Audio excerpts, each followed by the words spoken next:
Ladies and gentlemen, we have big corporate things happening once again. Xbox today, aka 2 days ago, on May 7th, Xbox announced internally it is closing 4 Bethesda studios 3 years after acquiring the company.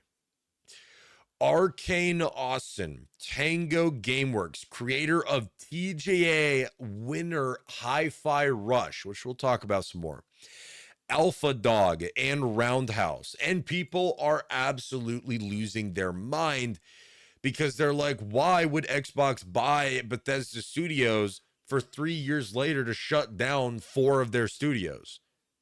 It's really messed up. But there's one that is very, very specific here, which they're going to probably shoot themselves in the foot for. They shut down Hi-Fi Rush's studio. Now, Hi-Fi Rush, I believe I did hear about this game a while ago. Unfortunately, I never played it, but I did hear about that game before. It sounds very familiar, and it popped off. The game was really, really big. It gained a lot of stuff, and crazy, right? But people are mad. You bought Bethesda, offered support for creative projects. They made one of your most well-reviewed and only games this generation, and that's the reward by deleting them.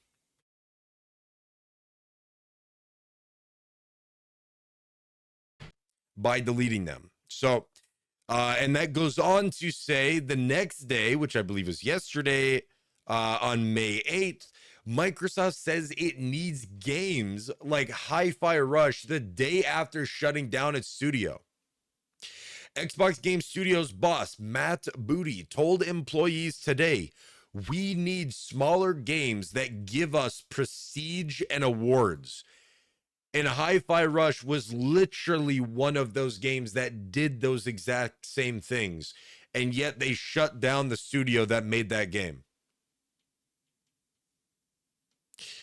Absolutely crazy. They are they are, shooting themselves in the foot literally one day later, essentially quote unquote regretting what they did, because they're literally saying that we need smaller games that give us prestige and awards. This literally is a smaller game that gave you an award and prestige. People loved it, and they shut it down. So sounds highly intelligent. Oh yeah, highly intelligent. Yeah, Xbox. Everybody behind Xbox, super intelligent. Yep. Glad I did not buy Clownbox. They fell off since 360. I agree. I would agree with you. They fell off since 360. I mean, let's be honest.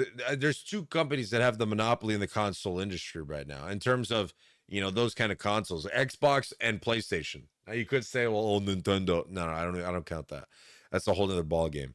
But Xbox and PlayStation have been rivals for a very, very long time. And both of them do some very terrible things. Both of them are really, really messed up a lot of the times, depending on, obviously, if you care or not. You might not care at all, which it doesn't bother you, but they both do a lot of really, really bad stuff. We've seen PlayStation do some bad stuff lately, and Xbox seems to be continuing their own thing as well. The issue here that people are really having is that they bought him 3 years ago, promising that they would support him, and then they fire him 3 years later, even though one of the studios made one of their most popular games. And then saying that they need more games like that, basically. Like, it's absolutely wild. They seem to be all over the place. I don't know what's going on with the gaming industry, but this whole world's going to implode. Not only gaming, but just the whole world itself is going to implode. But yeah.